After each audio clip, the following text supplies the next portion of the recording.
Salve a igreja com a paz do Senhor, amém? Oramos. Pai querido, Pai amado, estamos diante de Ti, Senhor, te apresentando a Tua serva, Pai, que vem trazer a Tua palavra para que todos nós possamos ouvir aquilo que Tu tem de melhor para nos oferecer, Senhor Jesus. Ó Pai querido, nós queremos Te agradecer nesta noite pela Tua santa presença. E assim Te agradecemos em nome de Jesus. Amém.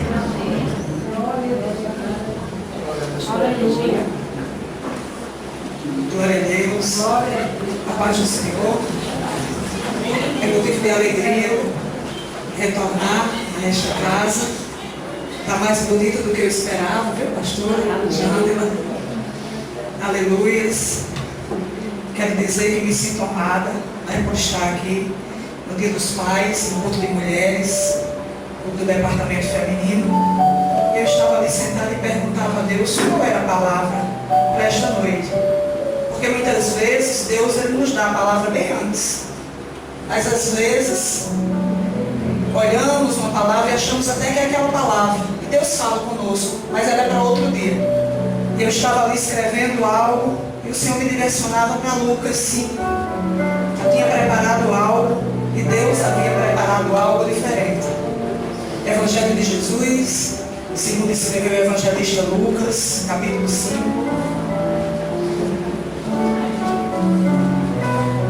Esta é a palavra que tocou no meu coração. A palavra de Deus para esta noite, para a minha vida e para a sua vida. Evangelho de Jesus, segundo escreveu o evangelista Lucas, capítulo 5, do versículo 1 ao versículo de número 11.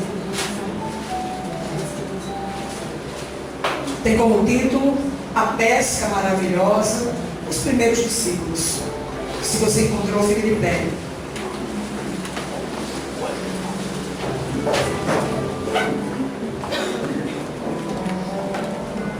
Evangelho de Jesus, segundo escreveu o evangelista Lucas, capítulo 5. Amém? Diz assim: E aconteceu que, apertando a multidão para ouvir a palavra de Deus, estava ele junto ao lago de Genezaré. E viu estar 2 barcos junto à praia do lago, e os pescadores, havendo descido deles, estavam lavando as redes.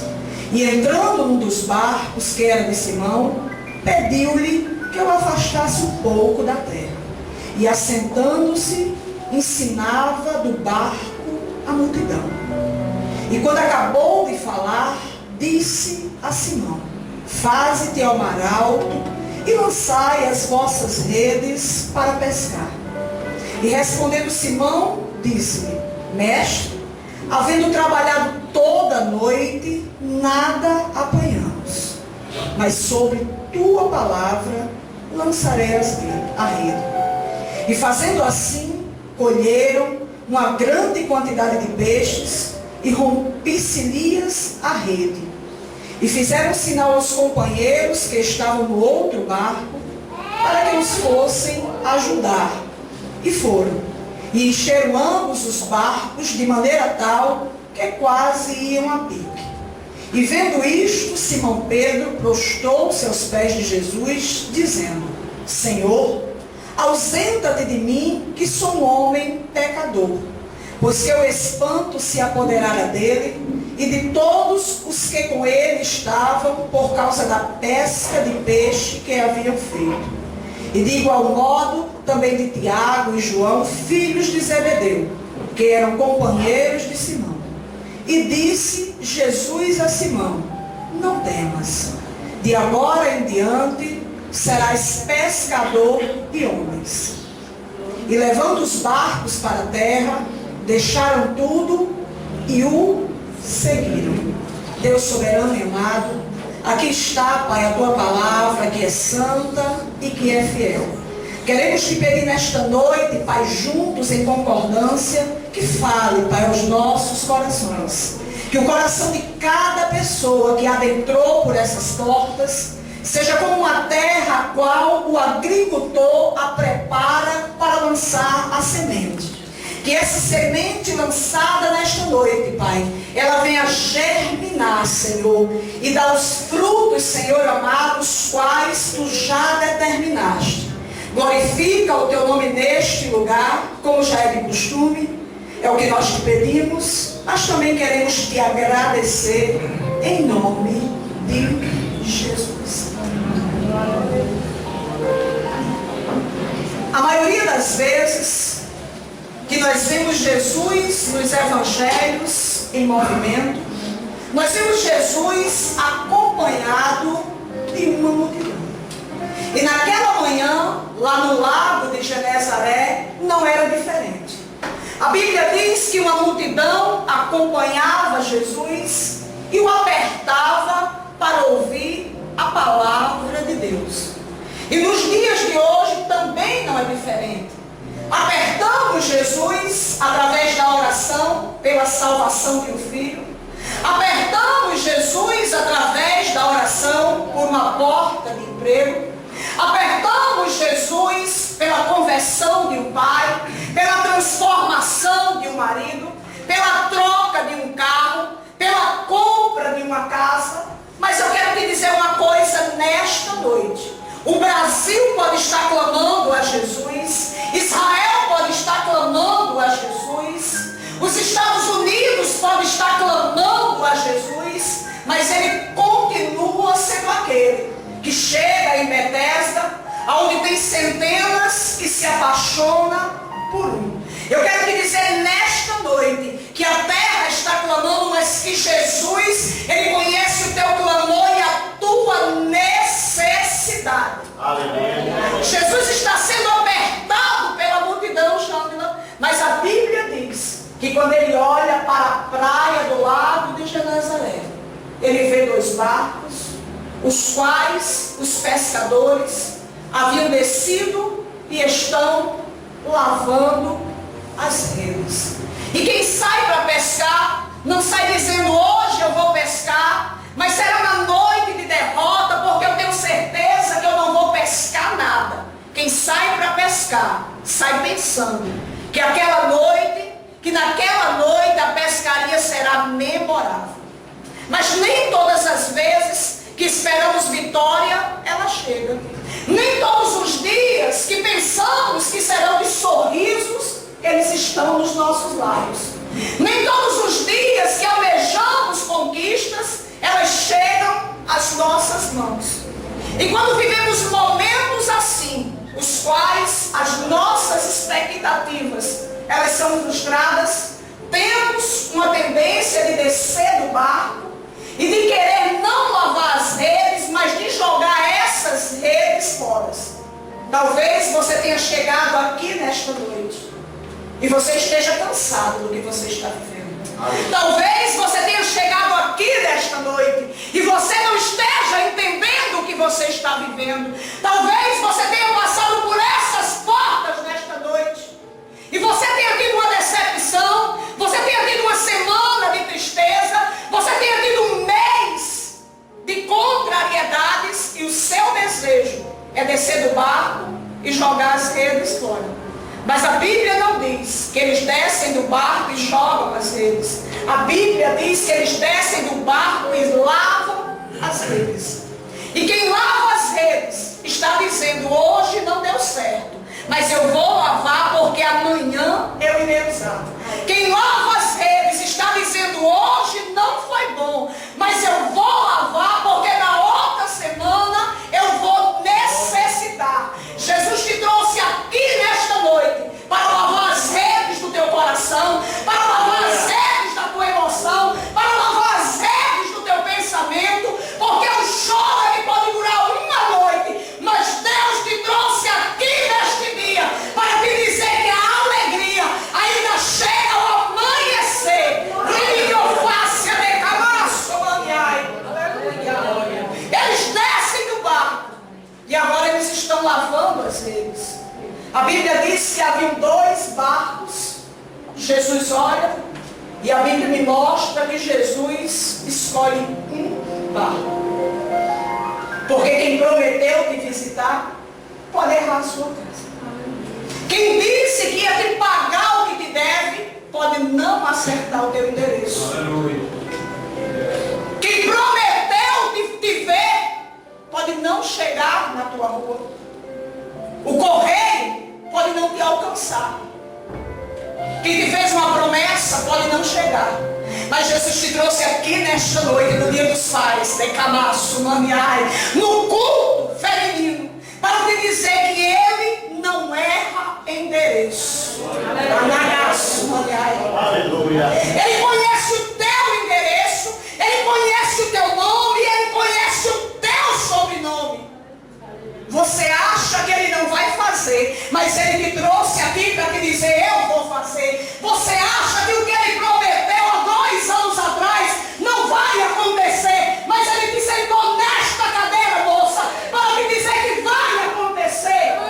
O teu coração está apertado e entristecido, porque as expectativas estão frustradas, mas Ele te trouxe aqui nesta noite para te dizer que o teu choro pode ter durado várias noites, mas haverá um tempo de alegria e haverá um tempo de cantar, porque Ele é quem fará.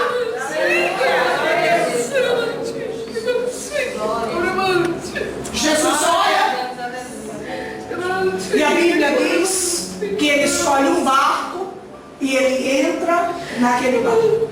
Quando Ele entra no barco, Ele manda que afastem o barco da terra. E eu vejo Jesus tirando aqueles homens daquilo que era palpável, daquilo que eles tinham controle, daquilo que eles dominavam, porque algumas vezes Jesus, Ele nos afasta do que nos dá controle, Ele nos afasta do que nos dá segurança, Ele nos afasta daquilo que podemos tocar e que podemos segurar. Eu não sei aonde estão os teus apoios nesta noite. Eu não sei aonde estão tuas torres.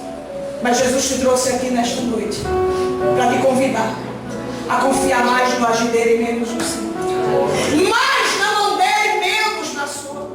Mais no falar dele, menos nas tuas palavras. Mais da maneira dele de fazer e menos da tua maneira de agir. Mais nele, menos em quem te prometeu. Mais nele, menos em quem te disse que ia fazer. Mais nele, menos em você. Mais nele, menos em você. Louvado seja o teu nome. Manda que afaste o barco da terra. E a Bíblia diz que ele se assenta e ele começa a ensinar do barco a multidão. E eu vejo Jesus falando sem palavras, que ele não tinha pressa naquele dia para ensinar. Porque quando estamos com pressa em nossa casa, você não vai sentar para tomar café? Não, eu estou apressada. Sente para almoçar? Não, eu estou apressada. Sente um pouquinho para a gente conversar? Não fale daí que eu estou apressada. A Bíblia diz que Jesus entra no barco, afasta o barco da terra e se assenta. E eu vejo Jesus, ele lançando uma palavra sem palavra. Porque eu quero te dizer nesta noite que atitudes falam, que gestos falam. Mas sabe qual é o meu problema e o seu problema? É que muitas vezes nós queremos ouvir palavra de Jesus. E quando nós não ouvimos palavra de Jesus, muitas vezes dizemos que Jesus não falou com a gente.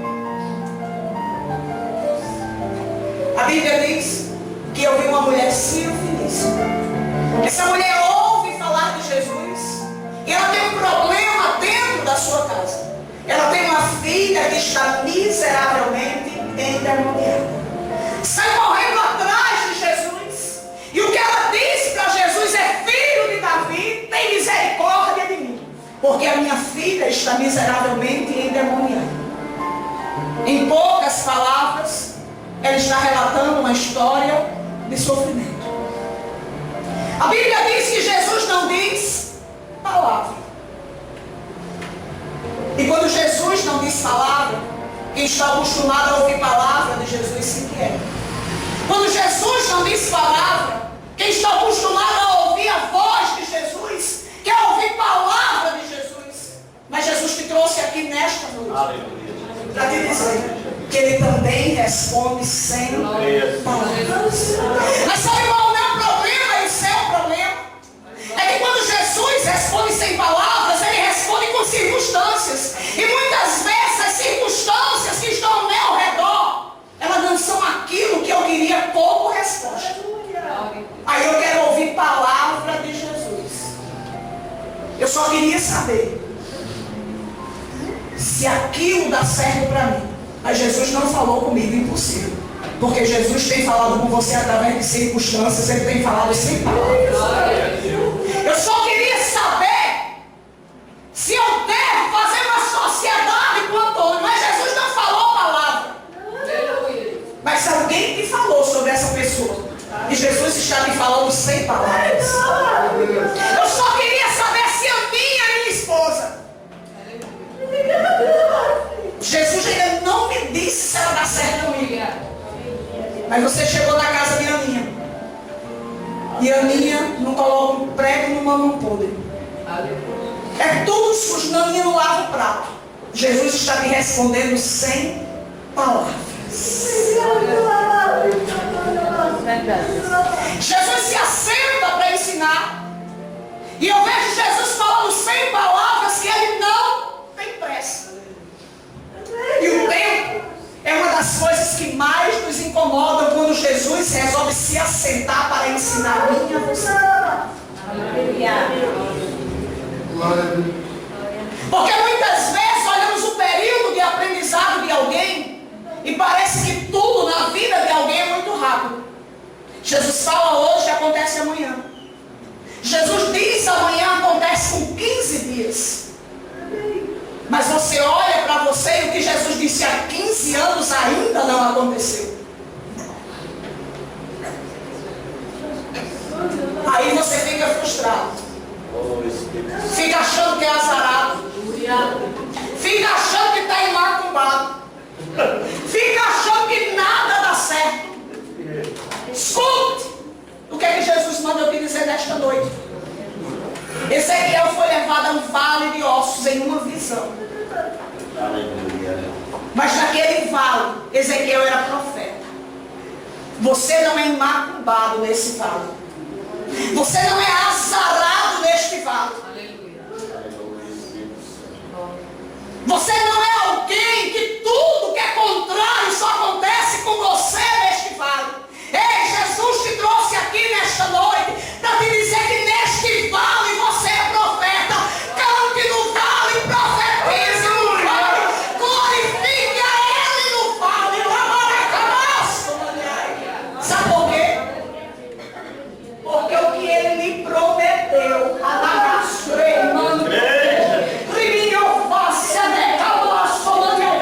15 anos,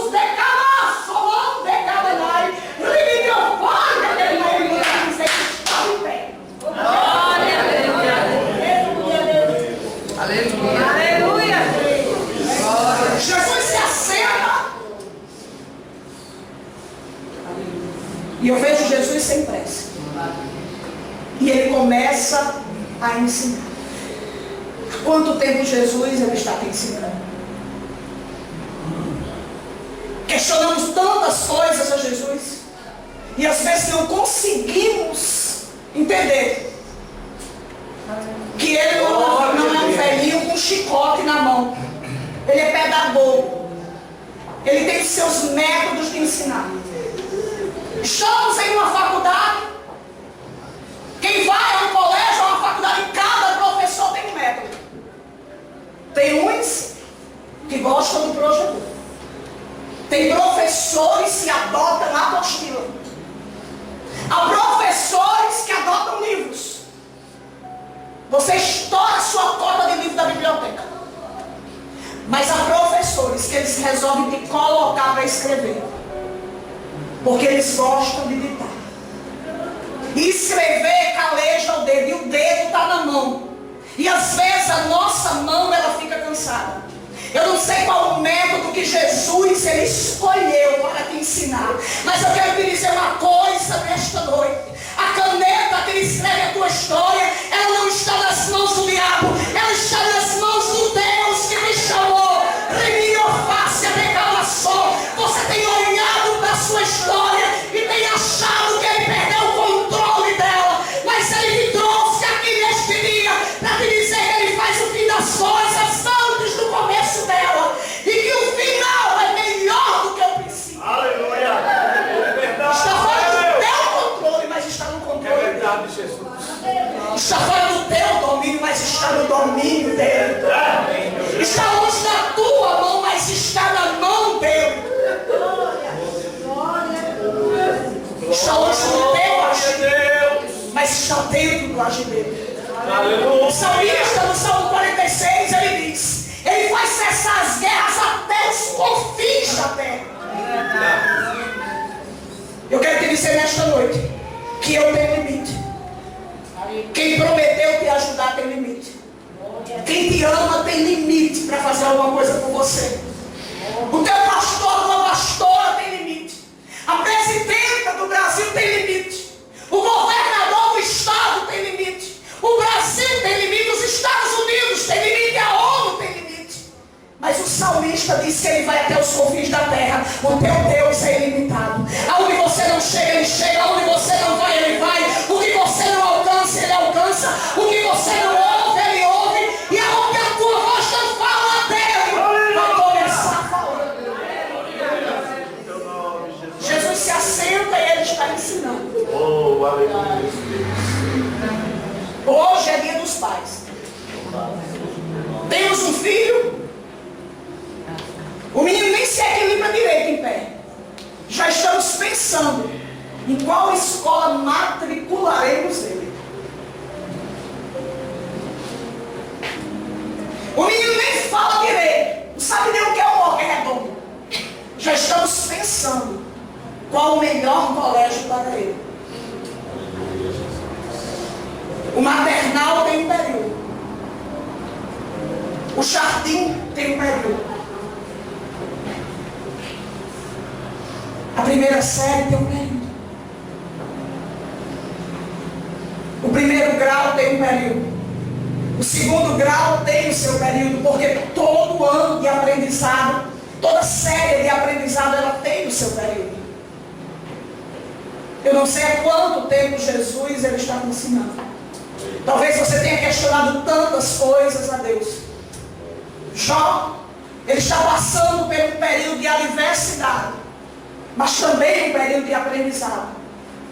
E é algo tão difícil que Jó está vivendo, que a Bíblia diz que os seus amigos ouvem falar e vêm consolar Jó. De longe eles não reconhecem a Jó, porque sofrimento envelhece. Luta muda a nossa fisionomia, muda o nosso aspecto. Muitas vezes alguém olha para a gente e diz: mulher, você está acabada. Muitas vezes ninguém olha para a gente. A gente se olha no espelho e diz: eu estou me acabando.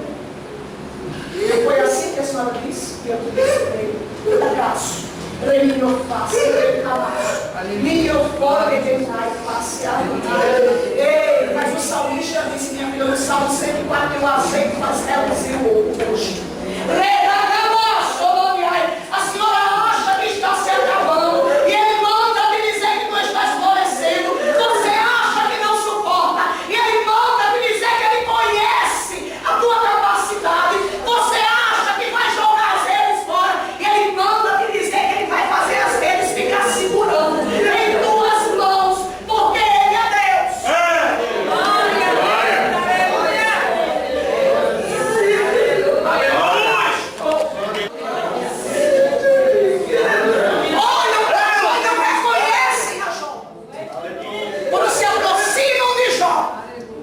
Ficam calados, pensando. Quando resolvem falar, era melhor que tivessem continuado calado. Muito melhor estar calado.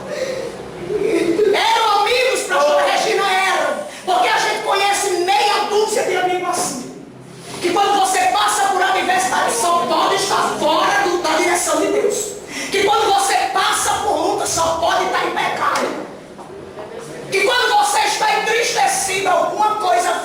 desagradou a Deus. Ainda temos que se levantar até para profetizar. A gente fica calado por educação.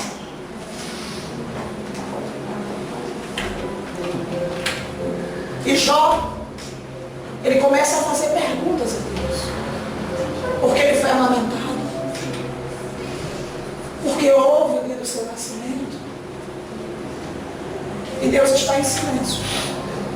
E o silêncio de Deus nos incomoda. Porque, como eu disse no início da ministração, nós queremos ouvir palavra de Deus. Quando Deus ele resolve dizer algo a Jó, ele vai fazer perguntas a Jó. Aonde era que tu estavas? Quando eu coloquei os fundamentos da terra. Aonde era que tu estavas? Quando eu estendi os céus. E a gente vê Jó se diminuindo. E no capítulo 42, ele vendo que ele não conhecia Deus. Porque você pode já ter vivido muita coisa com Deus, mas você não conhece a Deus. Você pode já ter tido muitas experiências com Deus, mas você não teve todas as experiências com Deus. Jesus está ensinando do barco. Tirou aqueles homens daquilo que dava segurança e está ensinando. E quando a gente chega no versículo 4, a Bíblia diz que quando acabou de falar, e eu entendo que o início desse versículo quer dizer quando terminou de ensinar. Porque tudo que tem começo tem fim. O que você está vivendo, você acha que não vai ter fim. Mas Deus manda te dizer que teve começo, terá fim. O que você está sentindo parece que não vai ter fim. Mas Jesus manda te dizer nesta noite que vai ter fim sim. Verdade, Deus. Ei, lembra? Quando você olhava para as ondas do mar, que você não sabia onde elas começavam, nem onde elas terminariam. Mas o seu Deus sabia onde cada uma tem o limite. Você não sabe aonde a tua luta termina. Mas Jesus te trouxe aqui nesta noite para ele te dizer que ele sabe exatamente aonde ela terá um ponto final. Quando Jesus termina de falar, agora, ele vai se dirigir a Simão e ele vai dizer: Simão, faze-te ao mar alto e lançai a sua rede para pescar. Lago de Genezaré. Se pescava de noite no raso. Jesus estava dizendo a Simão: você vai pescar de dia no fundo. Estava levando Simão ao contrário daquilo que ele estava acostumado. E nós gostamos de fazer aquilo que nós estamos acostumados. Você vai lavar a louça. Por que não me bota para varrer? Eu varro também. Eu gosto de varrer. Você vai arrumar as cadeiras. Por que não me bota para cantar? Eu gosto de cantar. Você vai limpar o vidro da porta. Por que não me bota para explanar os ventiladores? Eu também. Lá em casa que limpa os ventiladores sou eu. Gostamos de fazer aquilo que temos domínio. Jesus estava olhando para Simão e estava dizendo: você vai lançar as redes de dia no fundo. Porque todo aprendizado teórico, ele é acompanhado de uma prática para ser fixado. Eu me lembro quando eu fazia faculdade. E era debita, acredita, debita, acredita, debita, acredita. Quando foi um dia, a gente foi para um laboratório. Minha irmã, nem todo mundo tinha computador. Eu olhei para aquele disquete, eu não sabia nem onde era que colocava. Pense numa tribulação. Mas eu tinha que passar pela prática. Viveu a teoria. Jesus te trouxe aqui nessa noite para te dizer que você está vivendo a prática daquilo que um dia você aprendeu na teoria. A fé, ela continua sendo o firme fundamento das coisas se você não vê, mas se você espera. Simão,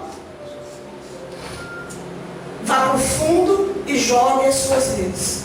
Ele não estava dizendo, pastora Marta, vá para o fundo e pesque de anzol. Porque quem pesca de anzol, pesca só. Se não der certo, foi problema dele.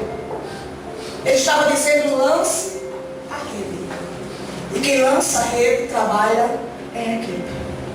Mas pastora Regina, ele está se dirigindo a Simão. Mas eu quero te dizer que a Bíblia diz, no versículo 6, que eles escolheram. Não está dizendo ele colheu. Então tinha mais gente dentro do barco. Simão agora caminharia ao contrário do que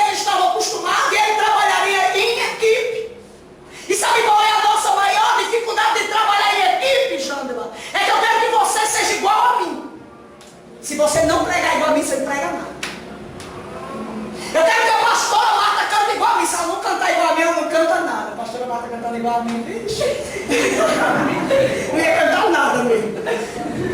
Eu quero que alguém varra igual a mim, porque se não varrer igual a mim, juntar o lixo para pegar uma palavra no cantinho, não varre nada. Vamos trabalhar em equipe e queremos que as pessoas sejam iguais a nós. Jesus nos reuniu aqui nessa noite, nesse segundo culto, não era o departamento feminino, para te dizer que vai lá no livro do Êxodo e olha as vestes sacerdotais de Arão. Faz uma túnica, faz uma sobrepeliz, faz um éfode, coloca pedras sobre os ombros, coloca um peitoral de um palmo de largura, um palmo de altura. Nesse peitoral coloca 12 pedras diferentes, mas preciosas. Cada pedra escreve o nome de uma tribo, segundo o nome dos filhos de Jacó. Eu sou de um tempo que a bolsa combinava com o sapato, que a blusa ela tinha que combinar com alguma coisa da saia. Tem gente aqui desse tempo, não tem? Tô velha não. Hoje já não tem isso. Você veste uma saia verde, uma blusa amarela e bota uma bolsa roxa. E você tá linda. No meu tempo estava horrível. Como eu sou desse tempo que tudo combinava e que era chique combinar, quem não tinha muito dinheiro comprava uma bolsa de neutra que dava com tudo, viu? Senão saía, eles não diziam assim, não é carnaval não. Lembra dessa expressão? Parece que vai pro carnaval. Não é assim? Como eu sou desse tempo que a bolsa combinava com o sapato e a lista da blusa combinava com alguma coisa da saia, eu olhei e eu disse, por que não 12 pedras iguais? Ficariam tão bonitos 12 diamantes, 12 esmeraldas, 12 pedras diferentes. E eu compreendi que cada pedra levava o nome de uma tribo diferente, mas estavam sobre o peito. Porque para conviver com diferenças tem que ter amor. Se quem está do seu lado tiver um nariz igual ao seu, você exija que trabalhe igual a você. Mas se o nariz for diferente, compreenda esta diferença. Porque tem quem varra, mas tem quem pregue. Tem quem pregue, mas tem quem evangelize. Tem quem evangelize, mas tem quem ore. Tem quem ore, mas tem quem arrume a cadeira. Tem quem arrume a cadeira, mas tem quem coloque um botijão de água no gelado. Você está pescando de rede, não é de anzol. Aleluia, Espírito. E Deus, Ele sempre está na contramão daquilo que queremos. Aleluia. Quando eu me converti, eu queria cantar. Eu vi a pastora Marta cantando lá na pestega. Eu disse, que hino é esse? Ela disse, Célia Sakamoto. Comprei um CD. Ensaiava a noite toda, eu chego e ficava roubo, meu marido que eu cantava horrível. Deus estava na contramão daquilo que eu queria. Eu não sei o que você queria fazer. Mas os pensamentos do seu Deus, eles são bem maiores daquilo que você pensa. Talvez você tenha pensado em ser evangelista, aí Deus vai e te chama para pastorear. Talvez você tenha pensado em louvar, aí Ele vai e te coloca para dirigir a oração. Talvez você tenha pensado em só varrer a igreja, aí Ele te coloca para interceder pela igreja. Maravilhoso. Eu não sei o que você queria fazer. Eu não queria pregar. Nunca quis. Eu queria era cantar. Entrei no shopping de Recife, eu queria comprar uma sanfona. Vi igual esse Maciel. Ainda comprei um teclado, pastor. Porque sempre estamos na contramão, Janda, daquilo que Deus Ele tem para nós. Eu não sei se você prega, minha filha, mas todas as vezes que eu olho para você, desde o primeiro culto que eu venho aqui, eu comentei lá em casa, eu me vejo pregando.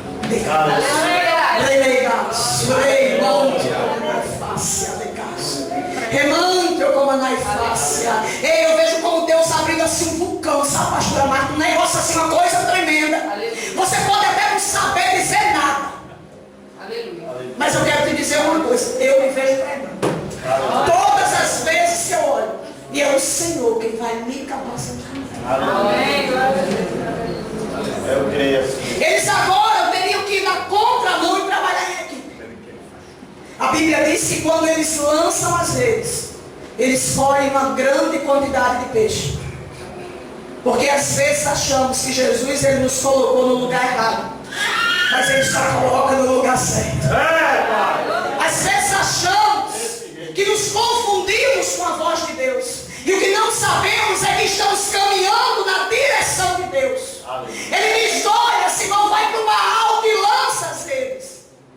Era improvável para Simão. Ele diz: olha, mestre, trabalhamos a noite toda, não pegamos nada. Ele está dizendo para Jesus algo que Jesus já sabe. E eu vejo Simão com uma atitude bem parecida com a nossa. Jesus já conhece a nossa história, mas nós queremos relatar para ele novamente a nossa história de sofrimento.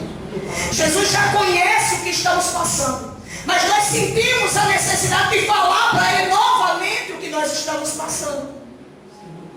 Ele diz: olha, não apanhamos nada, mas sobre a tua palavra lançaremos as redes. O que Simão queria dizer era: se outra pessoa me pedisse para fazer, eu não faria.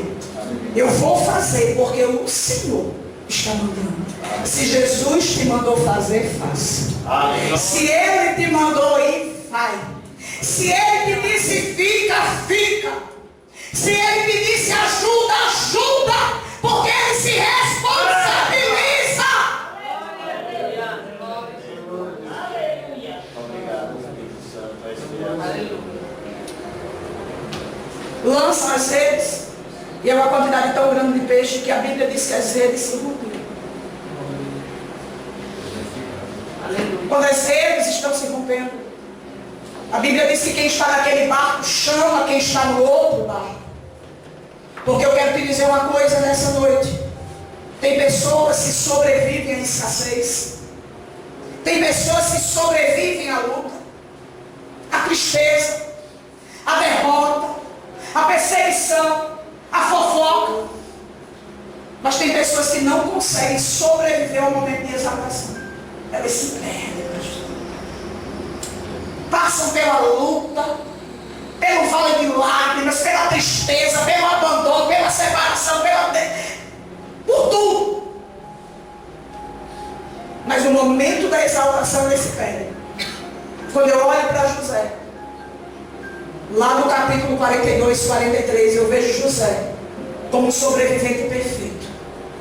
Sobreviveu ao tudo, inclusive ao tempo da exaltação. Vai ser o período de exaltação que vai revelar o que você realmente é. Tem pessoas que dizem assim: dê dinheiro, que a pessoa muda logo. Muda não. Ela só coloca para fora o que sempre morou dentro do coração dela. Dinheiro não muda ninguém. Eles chamam quem está no outro barco, e eu vejo eles têm uma atitude que muitas vezes eu e você não temos. Porque eles entendem que eles não são depósito de bênção, eles são canais de bênção. O que Deus te deu, compartilhe. Ajude. Paulo está escrevendo o seu testamento ministerial. Ele diz: olha, acabei a carreira, eu combati um bom combate, eu guardei a fé. Ele diz: há uma coroa de justiça que me espera. Naquele dia, qual justo juiz me dará. Aí ele diz: mas não somente tem quem pregue, mas tem quem Deus deu o dom, que ministra muito melhor do que eu. Tem quem louve, mas não foi dado somente a mim. Tem quem louva melhor do que eu. Tem quem evangeliza, mas não foi dado somente a você. Tem quem evangeliza com mais eficácia do que você. Eles chamam quem está no outro barco e eles dividem. Quando eles dividem, a Bíblia diz que eram tantos peixes que os barcos quase viram, vão a pique. Porque Jesus não vai dar nada a você para repartir. E você dizer, porque eu reparti? Está faltando. Jesus não vai te dar nada para você abençoar alguém e no outro dia você está arrependido porque eu abençoei que está faltando. Eles chamam quem está no outro barco. E a Bíblia diz que o temor se apodera de Simão. Simão não está com medo porque não pescou quando ele está descendo do barco. A Bíblia não mostra Simão com medo quando Jesus afasta o barco da terra e está ensinando. Mas depois de um grande milagre, a Bíblia diz que o temor se apoderou de Simão. Porque todas as vezes que vivemos algo muito grande com Deus, o temor se apodera de nós. Porque nós vemos o quanto Ele pode e nós não podemos. Aleluia. O quanto Ele faz e nós não fazemos nada. O quanto Ele pode agir e nós não podemos nada. Quantos aqui já viveram grandes milagres com Deus? A cura de alguém, a porta que não se abria, e você nesse milagre aprendeu que Ele tem a chave que abre e ninguém fecha, que Ele sara. Quando o temor se apodera de Simão, a Bíblia diz que também toma conta de quem está com Simão. Porque quando vivemos também grande milagre, aquilo contagia quem está ao nosso lado. Quantas pessoas se converteram através do milagre que você viveu, que você recebeu? Jesus olha para Simão e diz, não temas. E eu vejo Jesus como alguém que conhece a minha capacidade e a tua de suportar. Porque você acha que não suporta, mas Ele sabe que você suporta mais um pouquinho. Você acha que não aguenta, mas Ele sabe que você não aguenta, você aguenta mais um pouquinho. Quando Ele vir que você não suporta, Ele vai dizer, não temas. Eu estou colocando um ponto final. Jesus olha para ele e diz, não temas. De agora em diante, você será pescador de homens. E a Bíblia diz que eles levam o barco para a terra e eles deixam tudo. E quem pesca, não pesca para abandonar barco cheio de peixe. Eu nunca ouvi dizer que ali na Praia da Redinha, né, que o pessoal pesca, se achasse 2 barcos que quase virou de tanto peixe, os pescadores pescam e abandonam. Pesca e abandonam. Porque quem pesca, pesca para vender. Mas eu vejo aqueles homens entendendo que Jesus, Ele tinha mais do que uma profissão para eles. Jesus tinha uma vida diferente. Até porque Jesus não chamou aqueles homens para ser peixeiro, chamou para ser pescadores. Deus abençoe essa igreja.